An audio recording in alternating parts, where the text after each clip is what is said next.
오늘 말씀은 누가 어떻게 하여도 미혹되지 말라라고 하는 말씀으로 함께 은혜를 나누고자 합니다. 우리가 살아가는 이 시대를 가르쳐서 말세지 말의 시대다, 그런 이야기를 합니다. 이 말세라고 하는 영어로는 The Last Days라고 이렇게 표현이 되죠. 이 말세라는 것은 언제 때냐? 예수님께서 이 땅 가운데 육신을 입고 오신 그때 초림 때죠. 초림 때로부터 예수님께서 이제 명령하신 대로, 말씀하신 대로 다시 오실 그 날, 그러니까 재림의 날입니다. 그 날은 심판의 날이지요. 믿는 자에게는 최종적인 구원의 날입니다. 그 재림의 날까지, 예수님이 처음 오시면서 다시 오실 그 날의 그 시기가 바로 이 종말이다, 그렇게 이제 기독교에서는 말씀을 합니다. 그 중에 말세의 진말이다 그런 것은 그 말세 가운데에서도 말세다, 그러니까 예수님께서 곧 오실 날이 얼마 남지 않는 이 시대다라는 것입니다. 그런데 이 말세의 특징 중에 하나가 오늘 본문 말씀 가운데 나온 것들을 가지고 이야기를 해보자면 가장 큰 특징이 무엇이냐면 이 시대는 미혹하는 시대다, 미혹받는 시대다라고 하는 사실을 우리가 보게 된다는 겁니다. 여러분, 미혹이라는 말을 어떻게 우리가 잘 이해할 수 있을까 저는 생각을 해보았는데, 미혹이란 말을 좀 한국에서 많이 쓰이고 여기서도 좀 쓰인 줄은 모르겠습니다만은 이 보이스 피싱이라고 하는 단어가 있지요.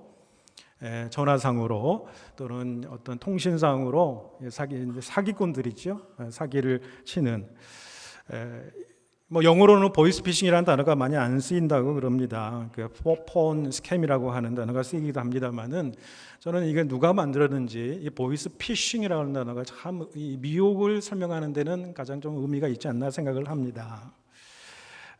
이 피싱이라고 하는 보이스피싱에서 그 단어는 그러니까 그 퍼스널 데이터에다가 우리 이제 낚시를 하죠. 그때 피싱이라고 그러잖아요. 이 두 단어가 이제 합성된 단어라고 하는 거예요. 그러니까 개인적인 정보를 마치 미끼를 쳐서 낚시를 하듯이 걸려들어서 미혹하게 하는, 근데 그런 뜻이겠지요. 바로 미혹하다라는 것은 바로 그거예요. 그 미끼를 던지는 거예요.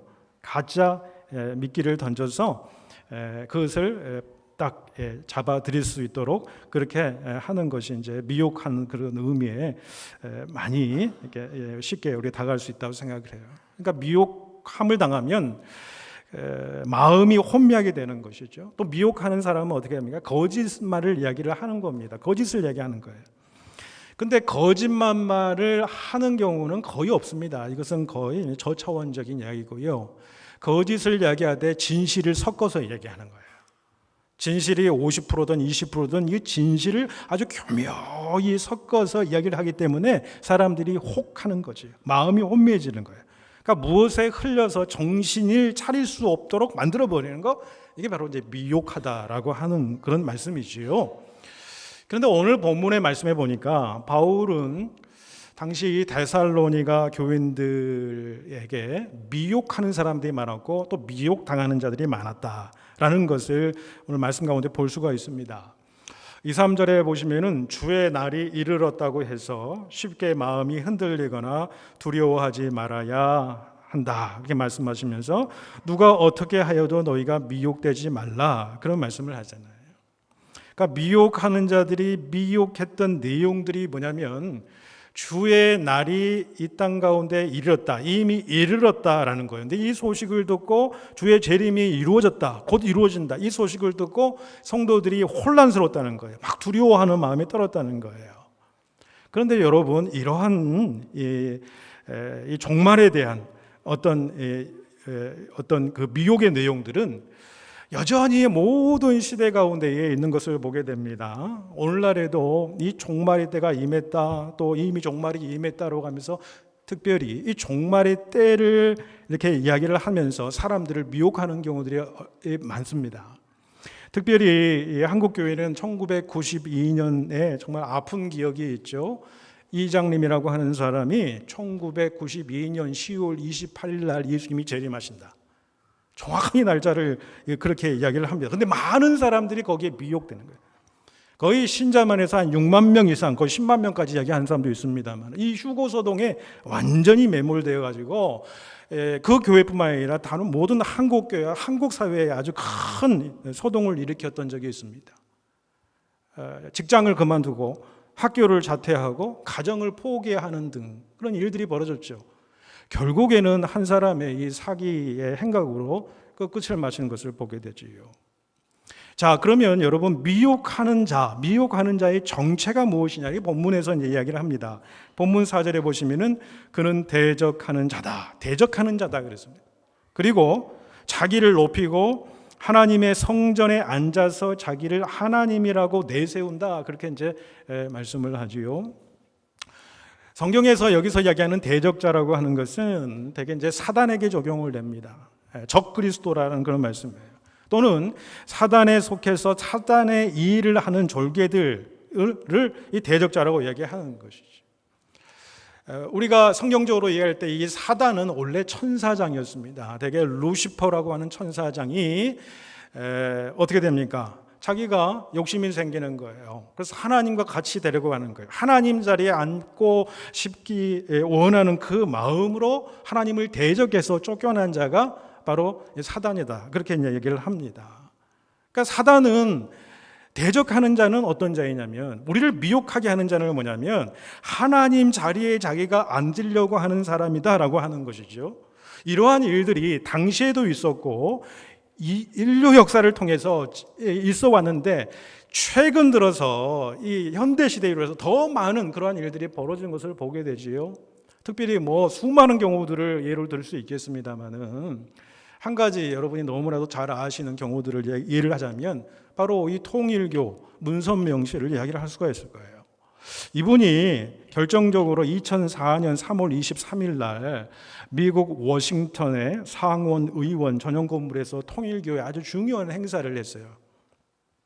그때 교주 문성명 씨가 스스로 자기 자신이 메시아다, 자기가 하나님이다 라고 그렇게 선언하는 그런 공식적인 자리였어요. 그래서 그는 스스로 이야기하면서 뭐라고 하냐면, 나는 60억 인구를 구원하기 위해서 이 땅에 보내졌다, 자기를 구원자, 메시아다, 그렇게 자기 스스로 지칭을 하는 거예요. 그러면서 무슨 황당한 이야기까지 하냐면은, 그가 이 역사상 5대 종교 창시자들과 많은 역사의 지도자들을 자기가 만났다, 연계해서 만났다는 거예요.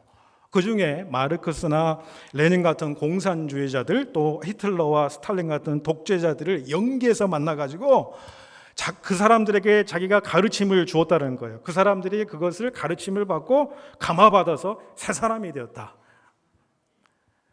참으로 웃기죠. 우리가 듣기에는 너무너무 우스운 이야기인데 거기 모인 사람들은 그렇게 환영하고 정말 그 하나님처럼 이게 얼마나 무서운지 모릅니다. 한번 미혹되어서 세뇌당하고 그것에 빠지게 되면요, 전혀 빠져나올 길이 없는 거예요. 너무너무 무서운 일인 거예요.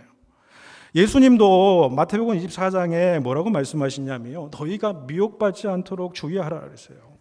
많은 사람들이 나타나서 내가 그리스도다, 나는 메시아다 라고 하는 사람들이 나올 것이다. 그 사람들에게 미혹당하지 말라, 그렇게 이제 말씀하셨어요. 예수님의 때로부터 지금까지 말세지 말에 이르기까지 더 많은 그런 사람들이 나타나게 되는 거예요. 왜 이렇게 미혹하는 사람들이 참 우리 기독교인을 많이 하는 거예요? 때로는 저는 그런 질문을 해봐요. 왜 그렇게 많을까라는 거예요. 그런데 생각해 보십시오. 여러분, 걸작품일수록 모조품이 많은 거 아니겠습니까? 예술의 걸작품이 있어요. 그 걸작품에 위작도 있고 모방품도 있고 모조품이 많은 것이죠. 패션 브랜드도 마찬가지입니다. 이 위작이라든지 말하자면 소위 짝퉁이라고 하는 것은요, 여러분, 그 패션 브랜드 좋은 명품 브랜드만 있는 것이죠. 그러니까 진짜 참 진리이기 때문에 모조품과 사이비와 이단과 미혹이 많은 것이 아니겠습니까? 그 문제는 말이죠, 모조품이 진품보다 더 진품같이 느껴지는 경우가 있다는 거예요. 여러분, 찰리 채플린의 이야기 속에 이런 이야기가 있습니다. 이분이 시골 여행을 가게 되었는데 마침 그 시골에 채플린 흉내내기 그런 대회가 그 시골 마을에서 열리게 된 거예요. 찰리 채플린이 참 호기심이 발동한 거죠. 자기 신분을 숨긴 채 그 대회에 딱 출전을 했는데, 여러분 몇 등 한지 아십니까? 3등 했대요. 3등. 그러니까 자기를 쫓아서 모방한 그 사람이 더 찰리 채픈처럼 보인다는 이런 시대에 우리가 살아가고 있다는 거예요. 여러분, 하나님이 참된 진리이시기 때문에, 예수 그리스도가 참된 진리이시기 때문에 역사상 그렇게 수많은 모조품들이 있는 거예요. 그리고 우리는 이단이라고 그래요. 사입이라고 부르는 거예요. 그만큼 미혹이 많이 있다는 거죠. 자, 그런데 우리가 본문을 보실 때 미혹하는 자들이 어떻게 미혹했는지 그 당시에 상황들을 살펴보시면요, 그 상황들에서 나오는 그 미혹의 방법이 오늘날도요 여전히 똑같다는 거예요. 아니, 더 심각한 방법으로 사용되고 있다는 것을 확인할 수가 있다는 거예요. 여러분, 2절 보세요. 어떻게 미혹합니까? 영으로나 또는 말로나 또는 우리에게서 받았다 하는 편지로 우리를 미혹하는 거예요. 첫 번째로 영으로 미혹한다고 그랬어요. 영이라는 것은 영적인 능력을 가지고 나타내 보임으로써 미혹을 한다는 거지요. 그러니까 말하자면 이거예요. 자기는 하나님의 직통 계시를 받았다고 주장하는 거예요. 그러면서 자기는 영적인 능력의 권위자이기 때문에 하나님의 직통 계시를 받았기 때문에 믿으라는 거예요. 그럼 미혹한다라는 거죠. 여러분, 당시만 있는 것이 아니에요. 요즘 시대에 보면 여러분 잘 영적으로 분별해야 될 것 중에 하나가 뭐냐면, 한국이나 캐나다, 미국도 마찬가지입니다. 신사도 운동이라는 것이 교회 안에 들어오게 됩니다. 신사도 운동이라는 게 뭐냐면, 그 대표격인 목사님이 한국에서 무슨 예전에는 큰 믿음 교회라고 했습니다는 그 목사님이 이제 대표자인데 주요 교단에서는 이단으로 규정된 그런 분입니다. 이분이 주장하는 것은 무엇이냐면요, 자기가 사도라는 거예요. 사도, 신사도라는 거예요. 예수 그리스도께서 살아계실 때 12사도가 있잖아요. 그 사도들과 똑같은 동일한 권위를 가지는 사도라는 거지요. 자기는 직접 하나님 앞에 계시를 받는다는 거예요. 하나님 앞에 직통 계시를 받고 자기가 받은 예언이 성경의 저자들이 받은 영감과 똑같다라고 이렇게 주장하는 거예요. 그러니까 자기가 받은 예언이나 성경 해석은 틀림없이 완벽하다라는 거예요. 그래서 그가 설교하는 내용, 해석하는 내용이 이 성경, 우리가 가지는 이 성경보다 더 높은 권위에 올라가 버려요. 사실은 자기가 하나님 자리에 올라가게 되는 거예요. 물론 여러분, 성령의 특별한 감동이 있을 수 있고 성령의 특별한 은사, 능력이 우리 가운데 있을 수 있어요. 그러나 이 모든 영적인 현상은 뭐냐면요, 하나님께 영광 올리는 거예요. 교회를 섬기고 주의 백성들을 섬기는 데 있어요. 그리고 모든 것들은 하나님의 말씀의 권위 아래에 있고 말씀으로, 하나님 말씀으로 검증받아야 된다는 거예요. 그런데 그 말씀보다 자기가 더 위에 올라가 있는 거예요. 이런 일들이 우리 주변에 얼마든지 많이 일어날 수 있다는 거예요. 그런 사람한테 혹 갑니다. 왜냐하면 설교단에서 설교를 하고 해석을 할 때, 야, 이것이 나에게 주신 하나님의 말씀입니다. 하나님께서 지난밤에 나에게 찾아오셔서 이렇게 말씀해 주셨습니다. 이 말씀은 이겁니다. 이 시대에 이 말씀, 이렇게 이야기를 하면 사람들이 혹 하는 거예요. 이것이 무엇인가 자꾸 애매한 사람들한테는요, 이것이 이것입니다. 하나님의 계시가 이것입니다. 하나님의 뜻이 정확히 이것입니다. 내가 하나님 앞에 응답을 받았습니다라고 이야기를 하면서 나아가면요, 혹하게 된다. 한두 번 혹하다가요, 이제는 그를 하나님처럼 바라봐요. 이런 일들이 오늘 우리나라, 우리 시대 가운데도 얼마나 많은지 몰라요. 두 번째는요, 말로 미혹한다고 했어요. 말로 미혹한다고 했어요. 이 말이라는 것은요, 아주 교묘한 말이에요. 아주 해괴한 논리를 가지는 거예요. 어떻게 보면은 여러분의 헬라인들이 가졌던 헬라 철학적인, 사상적인, 논리적인 말들로 우리를 막 유혹하고 미혹한다라는 것이죠. 그런 일이 있었다라는 거예요. 당시에는 헬라의 철학이나 이단주의 어떤 사상을 가지고 미혹을 했겠죠. 그런데 요즘 우리들의 시대는 어떻습니까? 똑같아요. 여러분, 19세기에 처음 나온 유물론자가 포에르바 하잖아요. 이 포에르바라가 무슨 이야기를 하냐면요, 천상에 있는 그 하나님을 끌어내려서 인간 세계로 내려버렸어요. 이 사람이 무슨 이야기를 하냐면은 신이라는 것은 다른 게 아니다라는 거예요. 인간 이상이 투영된 결과라는 거예요. 다시 말해서 이상화된 인간이 신이라는 거예요. 그러니까 인간의 자신의 본질을 아는 것이 신이라는 거예요. 여기에 얼마나 많은 사람들이 마르크스와 엥겔스를 비롯해서 공산주의 사상들이 영향을 받습니까? 이게 말로 유혹하는 거예요. 꾀일만 하는 거죠. 여러분, 그럼 최근은 어떻습니까? 최근은 어때요? 여러분, 2007년도에 출판된 리차드 도킨스라고 하는 분의 만들어진 신이라고 하는 책이 있어요. 아시는 분은 아시라고 생각합니다만은 영어로 The God Delusion이라고 하는 제목으로 나왔어요. 서구사에서는 엄청난 이 기독교 반기독교적인 이야기들을 이야기하고 있어요. The God Delusion이라는 게, 딜루전은 망상 아닙니까?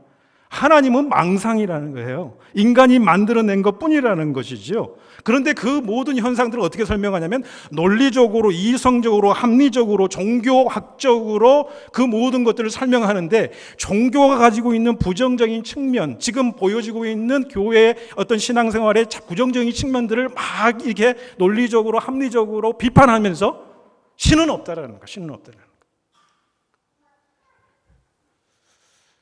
그 다음에 여러분, 천재 물리 과학자인 작년에 이제 돌아가셨습니다만은 영국의 스티븐 호킹 박사가 있어요. 이분이 죽기 전에 책을 한 권, 마지막 책을 냈는데 위대한 설계, The Great Design, The Grand Design이라고 하는 책을 냈어요. 근데 그 책은 우주의 생명과 시온에 관한 답변을 내리는 그런 책인데, 그 책의 결론은 그거예요. 우주는 신이 창조하지 않았다는 거예요. 신이 창조 아니야. 우연한 결과다는 거예요. 또 인간이라는 존재는 어떤 존재냐면 아주 매우 낮은 확률의 우연이 겹치고 나와서 나온 존재가 인간이다는 거예요. 그런데 이러한 사상들이 너무너무 영향을 미치고 있다는 거예요. 최고의 지성들이 쏟아내는 그런 주장들, 수많은 현대인들이 미혹당한다는 거예요. 또한 여러분, 조작된 문서들을 가지고 미혹합니다. 2절에 보시면 우리에게 받았다는 편지로나 그래요. 그러니까 미혹자들이 뭐냐면 사도 바울이 쓴 편지다 하고 문서를 조작해가지고 말이죠. 그 성도들을 미혹한다라는 거예요. 여러분, 오늘날도 고대의 문서들을 왜곡해서 엉뚱한 주장을 하고 미혹하는 경우, 또는 고대에 이미 왜곡된 문서라고 판정된 것을 가지고 지금에 가까워서 이 기독교를 폄훼하는 그러한 신앙을 아주 폄훼하는 그런 이야기들이 많이 있다는 거예요. 그 중에 예를 하나 들어볼까요? 여러분이 아마 다 아실 겁니다. 댄 브라운의 다빈치 코드라고 하는 소설이 있어요. 아주 전 세계적으로 이 초베스트셀러가 되지 않았었습니까? 영화로도 만들어졌죠. 근데 문제가 된 것은 무엇입니까? 그 영화에서 표현되는 것은, 소설에 표현되는 것은 예수가 막달라 마리아와 연인 사이였다라는 거예요. 그래서 그 막달라 마리아와 결혼해서 아이를 낳았다. 그 아이가 지금 후손으로 내려오고 있다. 그리고 왜 다빈치 코드냐? 우리가 잘 아는 레오나르도 다빈치의 아주 명작품이 있잖아요. 최후의 만찬. 근데 그 예수의 오른쪽에 있는 제자가 남자가 아니라 여자라는 거예요. 막달라 마리아다. 그래서 다빈치 코드라고 이야기를 하는 거예요. 자, 이에 대해서 제임스 로빈슨이라고 하는 미국 클레어몬트 대학의 교수님이 이렇게 반박을 했어요. 소설의 이 다빈치 코드에 그러한 미혹된 요소가 들어가게 된 근거가 있는데, 그거 뭐냐면은 기독교에서 말하는 위경이라는 거예요. 특별히 빌립 복음서, 마리아 복음서에서 근거해서 그런 주장을 하게 된다는 거예요. 여러분, 우리가 이 성경책을 보면 이게 정경이지요. 성경은 몇백 년 동안 이 66권이 성경, 정경, 캐논으로 인정돼서 우리는 정경으로 인정합니다. 그런데 성경에는 또 다른 성경인데 외경이 있습니다. 또 위경이 있습니다. 외경은 가톨릭에서는 외경도 책에 책에 보면은 있지요. 그 외경은 마틴 루터가 이야기하기로 그리스도인이 알면 유익이 될 만한 책이다 그랬어요. 그런데 위경이라고 하는 책이 있어요. 위경은 뭐냐면 이 한자로 위가 뭐냐면 거짓 위거든요. 거짓 성경이란 말이에요. 거짓 성경이다 그런 말씀이에요. 그러니까 하나님의 말씀, 예수 그리스도의 말씀을 섞어가지고 뭐냐면 자기들이 원하는 자기의 사상에 맞게 그 말씀들을 변질시킨 거예요. 그래서 그 위경들은 초대교회 당시에도 이미 이단서로 금지된 책이다라고 하는 거예요. 그런데 이 빌립보금서나 마리아복음서 위경인데 이것이 1945년도에 이집트의 나그 함마디 이 지역에서 발굴된 문서 가운데 있었던 것이지요. 근데 이들 문서의 대부분은 어떤 문서냐면 인간의 육체를 부정하고 영혼을 중시하는 영지주의자들의 작품이 그 안에 있었어요. 그러니까 이 사람들은 어떤 사람이냐면 예수께서 이 땅에 오시는데 육신을 입고 오지 않았다는 거예요. 육신을 입고 온 예수를 부인하는 거예요. 그런 자를 요한 2서에서는 뭐라고 이야기합니까? 예수께서 육신을 입고 온 것을 부인하는 자는 적 그리스도라고 그랬어요. 적 그리스도라고 그랬어요. 그러니까 이단임에 틀림이 없는 사람들이죠. 이단으로 이미 판정을 받았어요. 그래서 그 문서들도 역사 속에 사라졌다가 다시 발견된 거예요. 그래서 고대 유물상들 사이에 거래가 되어 왔던 것이라고 그렇게 이야기를 하는 거예요. 그리고 최후의 만찬에 나온 그 인물은 여성이 아니라 막달라 마리아가 아니라 사도 요한이라는 겁니다. 요한이 12명의 제자 중에 가장 나이가 어리고 또 예수님의 사랑을 특별히 많이 받았던 인물이기 때문에 그렇게 그려져 있다는 거예요. 또 위경인 이 빌립보금서에는 어떤 내용이 있냐면 예수가 막달라 마리아에게 이 사랑에 입맞춤을 한다, 그런 내용이 있다는 거예요. 그래서 그걸 이용했겠죠. 그런데 그 교수는 이렇게 얘기합니다. 그것은 어떤 에로틱한 어떤 성애의 표현이 아니라 당시 사람들의 아주 친밀한 인사 방식이었다, 그렇게 이야기를 한다는 거예요. 심지어 예수를 배반한 가룟 유다도 스승을 체포하라는 신호로 입맞춤을 하지 않습니까? 그러니까 결국에 로빈슨 교수가 이야기하는 건 뭐냐면 그런 이단의 잘못된 문서들을 가지고 진리와 말씀을 호도하고 사람들을 혹하게 만드는 거예요. 미혹하게 만드는 건다는 거예요. 그래서 반기독교적인 내용을 가지고 우리가 미혹당하면 안 돼요. 흔들려서는 안 돼요. 이 반기독교적인 내용은 지금 우리 시대에만 있는 것이 아니에요. 초대교회부터 여전히 교회 역사 속에서 형식만 달리지 그 내용은 똑같이 되풀이되고 있다라고 하는 사실. 그런데 모든 미혹의 형태들 가운데 보면 우리 성도들이 참 잘 알아야 될 부분이 있어요. 그게 뭐냐면 이거 미혹의 형태 중에 가장 성도들에게 강력하게 영향을 끼친 게 무엇이냐면은 성경, 하나님의 말씀을 변질시키는 거예요. 변질시키는 거예요. 그래서 마귀의 손길은 사람들이 알아채지 못하도록 서서히 그럴듯하게 포장을 해서 서서히 하나씩 넘어가게 만들어요. 나중에는 돌아올 수 없는 강이 되어버리는 거예요. 마치 서서히 달구어지는 그 비커 속에 있는 개구리처럼 서서히 죽어가는 거예요. 자기가 죽어가는지도 모르고 죽어가는 거예요. 그러니까 서서히 사람들 마음속에 그 사고체계 속에서 그 아주 잘못된 그 말씀을 파고 들어가는 거지요. 그것을 그럴듯한 사상과 철학과 과학과 결탁을 해서 마치 합리적인 듯이 그렇게 논증을 하면서 사람들의 마음을 후벼 판다라는 거예요. 그 종교들이 서로 혼합하는 가운데에 이런 미혹의 손길이 오늘날에는 더더욱 많이 있다라는 거예요. 이 포스트 모더니즘 시대에, 뉴에이지 시대에는요, 더더욱 이런 일들이 많이 있다라는 거예요. 그런데 오늘 본문 말씀에 보면 이런 미혹자들의 결국에 대해서 말씀을 합니다. 3절에 그들은 결국에는 멸망의 아들이라는 거예요. 그리고 7절에 보시면은 말하자면 그리스도께서 불법을 행하는 자를 지금 억압하고 계시고 잠시 풀어주셨는데 마침내는 멸망할 거라는 거예요. 그러니까 8절을 보십시오. 그때 불법한 자가 나타나리니 주 예수께서 그의 입의 기운으로 그를 죽이시고 강림하여 나타나심으로 패하시리라. 그러니까 핵심은 무엇이냐면 악은 주님의 말하자면 컨트롤 아래에 있는 거예요. 결국에 하나님의 선이 최후 승리를 할 것이다 라고 하는 그런 말씀이죠. 그 말씀에 대한 소망을 품고 우리가 살아가는 거예요. 그런데 우리 인생 가운데 살아가다 보면은 정말로 선하고 의로운 사람이 악한 사람에게 또는 그 악한 세력에게 오히려 당하는 일들, 또 잘못되어 가는 상황들을 많이 바라보면서 답답해요. 하나님이 없는 것 같고, 하나님이 없지는 않지만 계시지만은 너무 약한 하나님이 아니신가 생각하기도 하고 마음이 답답해진다라는 거예요. 그런데 오늘 말씀은 우리에게 반드시 분명하게 말씀하고 있다라는 거예요. 악은, 모든 미혹자들은 주님의 손아귀에 있다는 거예요. 잠시 풀어주셨을 뿐이지 그 악은 반드시 멸망한다는 거예요. 그래서 우리는 최후 승리를 믿는다라는 거예요. 이 믿음이 있어야 오늘 하루하루의 삶 속에서 하나님의 말씀에 근거해서 어떤 상황 속에서 묵묵하게 하나님의 사람으로 살아갈 수 있는 소망이 그 가운데 있는 거예요. 의의 최후의 승리가 반드시 이루어짐을 우리는 믿습니다. 그런데 우리의 신앙을 미혹하고 흔들려는 이 마귀의 악한 세력들, 미혹하는 세력들은 얼마나 강하고 담대한지 몰라요. 9절 10절을 여러분 보세요. 악한 자는 사단의 역사에 따라서, 사단의 능력에 따라서 모든 능력을 행하죠.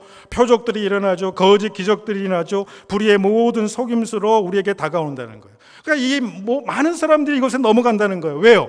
사단도 영적인 능력을 가진 자거든요. 그래서요, 여러분 보십시오. 능력을 행한다는 거예요. 사단의 세력도 능력을 행하고 표적들도 행하고 기적들도 행한다는 거예요.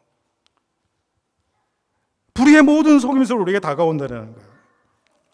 그런데 가만히 생각해보면 우리가 잘 속고 미혹당하는 것은 무엇이 원인이 되기도 하냐면요, 미혹했을 때에, 우리를 속이려고 달려들었을 때에 내 마음속에 인간의 욕심과 욕망이 자리 잡고 내 욕심과 욕망을 채워주고 부합할 때에 쉽게 넘어가더라고요.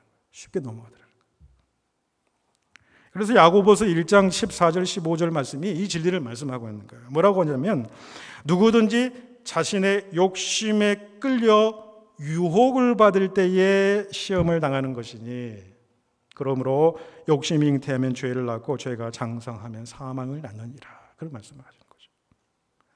여러분, 예수님을 3년 동안 잘 따라다녔던 베드로의 경우 보세요. 마태복음 16장에 예수님한테 고백하잖아요. 위대한 고백을 합니다. 주는 그리스도시요 살아계신 하나님의 아들이십니다 라고 하는 위대한 고백을 해요. 그러자 예수님께서 내가 이제 곧 십자가에서 죽어야 할 것이니라 라고 말씀하시자, 그 말씀이 끝나기도 전에 뭐라고 베드로가 이야기합니까? 주여, 그러하지 마십시오. 그런 일이 결코 일어나서는 안 됩니다. 그렇게 이야기하잖아요. 그때 예수님께서 베드로를 향해서 뭐라고 말씀하십니까? 사단아, 그래요. 사단아, 내 뒤로 물러가라. 너는 나를 넘어지게 하는 자. 너는 하나님의 일을 먼저 생각하지 않는도다. 여러분, 우리가 꼭 기억할 것은요, 사단은, 약한 미혹의 세상의 주권자들은요, 결코 우리들을 향해서 너 하나님 믿지 마, 교회 다니지 마, 그렇게 말하지 않아요. 단지 순서를 확 바꿔버려요. 순서를 바꿔요. 하나님의 일보다 내 일이 먼저다. 내 코가 석자 아니냐는 거예요. 하나님의 뜻보다 내 뜻을 먼저 드러내기를 원하는 거예요. 베드로가 절대 주님 십자가에 죽어서는 안 됩니다라고 하는 생각이 왜 나왔겠어요? 이제 예수님께서 이제 예루살렘으로 올라가시는데, 예수님께서 메시아가 되고 이 세상을 다스리는 왕이 되실 텐데, 그때 내가 주님 안에서 그 왕권 밑에서 큰 역할, 큰 자리, 내가 그런 권력을 누려야 되지 않겠습니까? 라고 하는 생각, 그 인간적인 생각, 그 생각에 앞섰던 거예요. 하나님의 역사, 하나님의 뜻보다 더 앞섰던 것이죠. 그런 마음이 있을 때 순간 미혹당한다는 거예요. 순간 미혹당하는 거예요. 또한 여러분, 하나님의 말씀을 1.1획도 더하거나 빼지 말라고 하셨는데, 하나님의 말씀을 받아들일 때 말이죠, 내 생각을 거기다가 더하거나 빼거나 어떤 말씀을 받아들이고 어떤 말씀은 이건 아니야 하고 그냥 내팽개친다라는 거예요. 또 하나님의 말씀을 잘 알지도 못하면서 내가 모든 하나님의 말씀과 예수 그리스도의 복음을 아는 것처럼, 그래서 어떤 분이 이야기하더라고요. 내가 복음 가진 사람이다. 하나님의 말씀은 여러분 더하거나 빼고 그러는 것이 아닙니다. 그 말씀 앞에 내가 순종하며 살아가는 거예요. 어떤 때는 그 하나님의 말씀이 너무 버거울 때가 있어요. 그럴 때 하나님이 말씀하시기에 순종해야 되는데 그 말씀이 너무 버겁습니다. 내가 그것을 감당할 수 있는 능력을 주십시오라고 그렇게 우리가 나가야 되지 않겠냐라는 거예요. 그래서 우리는 이 미혹의 시기에 영적으로 이렇게 깨어 있어야 된다라고 하는 것입니다. 그것을 여러분 베드로 사도가 뭐라고 이야기를 했냐면요, 어떻게 표현했냐면요, 베드로전서 1장 13절에 마음의 허리를 동이고 근신하라 했어요. 깨어 있어라. 마음의 허리를 동이라는 거예요. 영적으로 허리들을 동여매라. 그런 말씀이겠지요. 여러분도 좀 우스갯소리입니다만은 요즘 아주머니들보다 아가씨들이 더 아름답게 보이는 이유가 있대요. 아가씨들은 미니스커트도 입고 짧은 옷을 입고 이 허리띠를 쫙 종여 매일 수 있는 옷을 입고 하이힐을 신기 때문에 늘 긴장한다는 거예요. 그래서 근데 이제 아줌마들은 주로 긴장의 끈을 놓고 사는 사람들이 많다는 거예요. 집에서는 몸빼 입는다는 거예요. 그러니까 허리띠를 매지 않는 거예요. 그러니까 긴장이 풀어진다. 그래서 덜 아름답게 보인다. 아줌마들만 이야기가 아닙니다. 아저씨들도 마찬가지예요. 여러분 사관생들이라든지 이 제복을 입은 사람들을 보면 참 멋있잖아요. 남자가 보기에도 멋있거든요. 하얀 제복을 입으면 너무 멋있어요. 그런데 그 사관생들 하얀 제복을 입는 사람들 봐요. 배가 푹 나온 사람이 있습니까? 제복을 쫙 입고 하얗게 입고 있으면은 모든 것을 쫙 멜 거 메고 그러니까 이 허리를 동이는 거거든요. 그러니까 멋있게 보이는 거예요. 여러분 이게 무슨 말이냐면 영적으로 우리는 이 영적인 허리띠를 이렇게 매야 된다는 거예요. 깨어 있어야 된다. 그런 이 말씀입니다. 여러분 우리가 거짓과 미혹을 분별하는 영적인 다림줄은 무엇이냐면 여러분 다림줄이라는 것이 추에 매단 줄이잖아요. 평형하게 아주 곧바로 이 건물들이 세워져 가는 것을 보는 게 다림줄이잖아요. 그런데 이 다림줄에 대한 환상을 하나님께서 아모스 예언자에게 선지자에게 보여주세요. 아모스 7장에 보시면 그런 이야기가 있어요. 환상 가운데 아모스에게 하나님께서 보여주시는데 이 다림줄을 쫙 잡고 계시는 하나님의 환상이 보여요. 그 다림줄을 담벼락에 해서 다림줄을 쭉 내려놓는데 재어보니까 이 벽이 완전히 비뚤어져 가지고 이제 붕괴 직전에 가 있는 그 환상을 보여주시는 거예요. 그건 뭐냐면 하나님께서 정하신 그 기준에 따라 살아가지 않았기 때문에 너희들이 멸망의 길로 간다는 것을 환상으로 보여주신 거죠. 여러분 우리에게 영적인 다림줄, 영적인 허리를 꽉꽉 매는 다림줄은 무엇일까요? 하나님이 정해주신 절대적인 기준 가운데 살아가는 그게 뭡니까? 말씀이고 성경이지 않습니까? 이 성경 기준대로 말씀대로 따라 설계할 때에 미혹에 빠지지 않는 거예요. 말씀이 내 안에 충만하면요, 말씀이 나를 사로잡히면요, 절대 진리와 거짓을 혼용되지 않고 분별하는 삶을 살아간다는 거죠. 영적 분별력이 벌써 말씀에 지배되는 삶을 살아간다라고 하는 거예요. 그래서 계시록 1장 3절에 이 예언의 말씀을 읽는 자와 듣는 자와 그 가운데 기록한 것을 지키는 자가 복이 있도다. 때가 가까웠느니라. 말씀을 듣고 읽고 그 말씀을 지키는 거예요. 말씀을 아는 것에서만 끝나는 것이 아니지요. 말씀을 아는 것은요, 지식적으로 머리에 아는 것은요, 여러분 사단도 너무너무 잘하고 우리보다 더 잘합니다. 그래서 예수님을 시험할 때 사단은 말씀을 가지고 시험을 해요.